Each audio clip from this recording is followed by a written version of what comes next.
महाराष्ट्राच्या दृष्टीने अतिशय गंभीर विषयाला आपण आज हात घालत आहोत. झालं झालं झालं.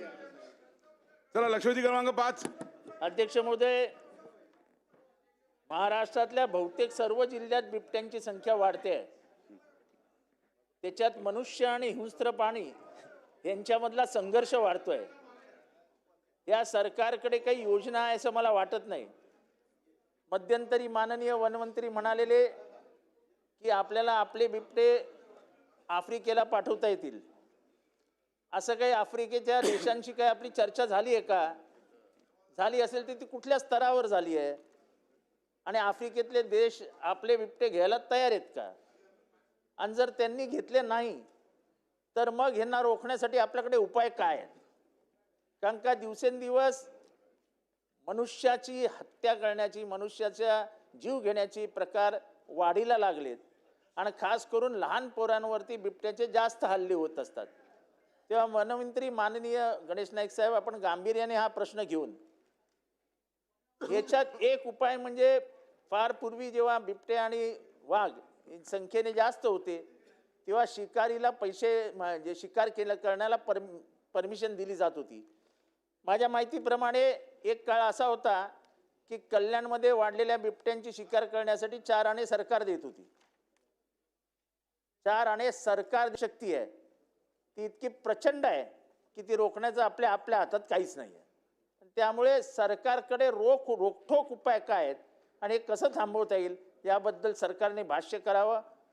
आफ्रिकेतल्या कुठल्या देशांशी आपली चर्चा झाली आहे आणि ते देश आपले बिबटे घ्यायला तयार आहेत का याची माहिती सरकारने पटलावर ठेवावी. मंत्री महोदय. सन्माननीय अध्यक्ष महोदय, सन्माननीय सदस्य जितेंद्र आव्हाड यांनी हा जो प्रश्न उपस्थित केलेला आहे हा महाराष्ट्रातल्या सर्वच भागामध्ये बिबट्यांचा वावर झाला त्यांनी सांगितलं आणि ती गोष्ट खरी आहे.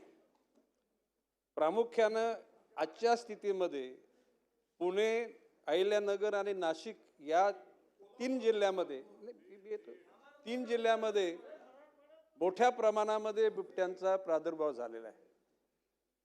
पूर्वी बिबटे किंवा वाघ हे वनातले प्राणी, वन्यजीव, परंतु आता ते बिबटे वन्यजीव राहिलेले नाहीत, ते उसातले जीव झालेले आहेत. मोठ्या प्रमाणामध्ये पुणे जिल्ह्यामध्ये प्रामुख्याने जुन्नर भागामध्ये 4 मोठ्या धरणांची निर्मिती झाल्यानंतर 88 साली मी अध्यक्ष मग तिथे गेलो होतो तर अशी ओसाड जागा होती. आज आता ज्यावेळेला मी शिरूरला गेलो तर त्या वाड्या वस्त्या जंगलामध्ये विभागल्या गेल्या आहेत. जंगल बाजूने वाढलेलं आहे आणि म्हणून वन्यजीवपेक्षा हे उसातला जीव आहे. आणि मग शेड्यूल 1 वन्यजीव म्हणजे शेड्यूल 1 मध्ये येतं आणि त्याचं रूपांतर शेड्यूल 2 मध्ये करण्याकरता वन विभाग महाराष्ट्र राज्यानं केंद्र सरकारकडे प्रस्ताव पाठवलेला आहे. ते 2 मध्ये आल्यानंतर त्याला एकूण सेन्सिटिव्ह प्राणी म्हणून तो गणला जाणार नाही. आणि म्हणून जितेंद्रजी आव्हाड यांनी सांगितल्याप्रमाणे आता काय की ऊसाचं प्रमाण जेवढं वाढलं तेवढ्या प्रमाणामध्ये त्यांची वाढ झाली आणि एका वेळेला 3-3, 4-4 सुद्धा बिबट्यांची पिलं सापडत असतात.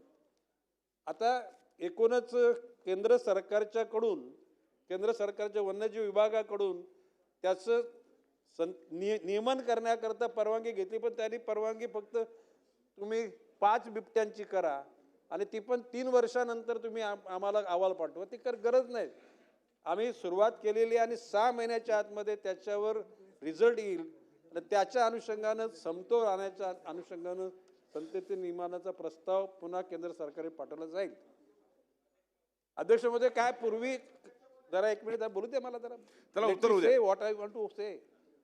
अध्यक्ष महोदय, पूर्वी वनामध्ये जे प्राणी भक्षक असलेले प्राणी त्यांना शिकारच राहिलेली नाहीये.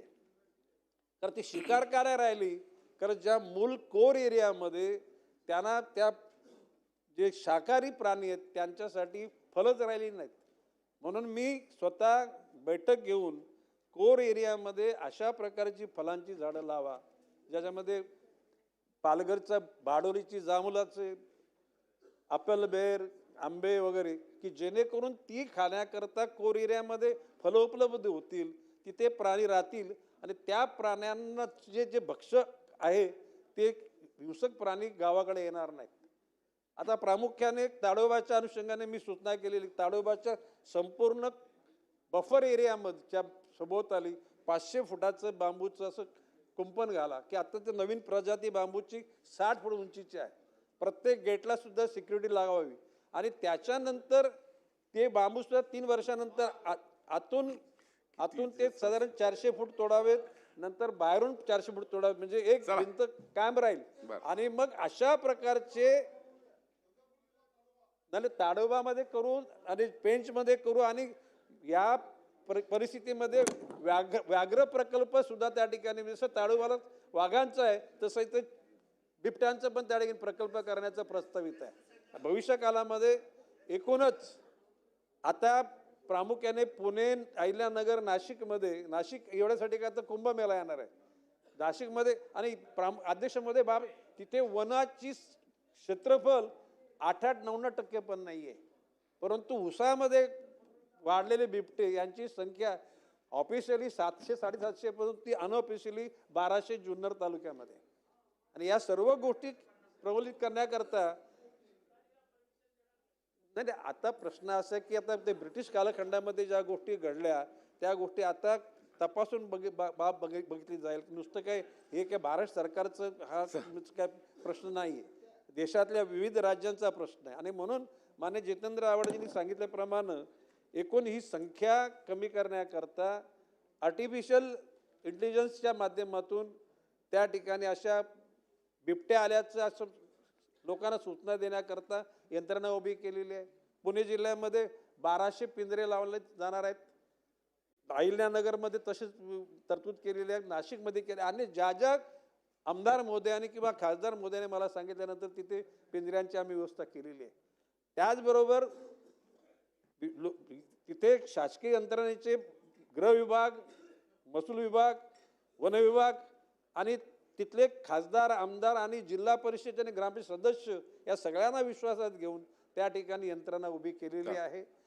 किंवा तरुणांना सहभागी करून त्या ठिकाणी लोकांमध्ये जागृती निर्माण करायचं काम केलेलं आहे. अध्यक्षामध्ये ज्या ठिकाणी शाळा आहेत ते 9च्या नंतर 4च्या अगोदर शाळा तिथे सुरू करायचं ठरवलेलं आहे. त्याचबरोबर शेतकऱ्यांना विजेचा पुरवठा दिवसा उजेडी व्हायला पाहिजे, शक्यतो सकाळी 7 नंतर आणि 5च्या 6च्या अगोदर शेतकरी शेतामध्ये गेले पाहिजे, जेणेकरून त्या ठिकाणी ते भक्ष्य होणार नाहीत. आता पूर्वीच्या काळी एक अधिकारी खडसे नावाचे पुणे विभागात होते, त्यांनी समजा आपण प्रस्तावित जर 4 लोकांचा मृत्यू झाला तर त्याच्या पायी राज्य शासनाला 1 कोटी रुपये द्यायला लागतात. मी असं म्हटलं की 4 लोकांचा मृत्यू होणार आहे लक्षात घेऊन तुम्ही 1 कोटी रुपयाच्या शेळ्या तुम्ही त्याच्यात बेल्ट बांधून ते जंगलामध्ये सोडा, म्हणजे कमीत कमी त्या ठिकाणी ते जसं गावामध्ये नंदी असतो तो देवाचा नंदी, तशा प्रकारच्या शेळ्या, ह्या शेळ्यांचा बचाव तुम्ही करा, त्यांना तुम्ही खाऊ नका. त्या जर त्या ठिकाणी जंगलामध्ये उपलब्ध झाल्या तर ते असलेले वाघ किंवा बिबटे या ठिकाणी इकडे येणार नाहीत, म्हणजे तुमच्या मुलाबालांचं, तुमचं मानवाचं रक्षण होईल. आता टायगर प्रोटेक्शन युनिट अशा प्रकारची एक युनिट काढलं होतं, तर लेपर्ड प्रोटेक्शन, लेपर्डचं प्रोटेक्शन नाही करायची, तर लेपर्डपासून माणसाचं प्रोटेक्शन करायची वेळ आलेली आहे. आणि म्हणून या गोष्टी करण्याकरता सतर्क राज्य शासन आहेच. भविष्यकाळामध्ये एकाही माणसाचा मृत्यू होऊ नये यासाठी निश्चितपणे चिंतन केले जाते आणि यंत्रणा सक्रिय केली जाते. थोडक्यामध्ये हे बघा या प्रश्नावर या लक्षवेधीवर सर्वांना बोलायचं आहे. इतक्या लोकांना